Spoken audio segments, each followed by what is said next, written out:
باید پروژه پیدا کنم، شاید هنوزم دیر نیست.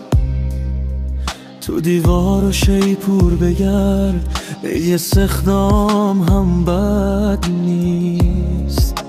کی با یه پروژه مثل من میره خرید میخره شم، تو لحظه های بی پولی همش میگه خاک بر سرم.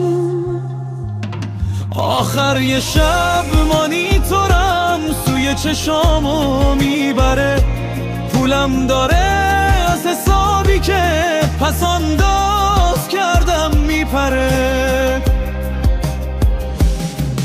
باید پروژه پیدا کنم، شاید هنوزم دیر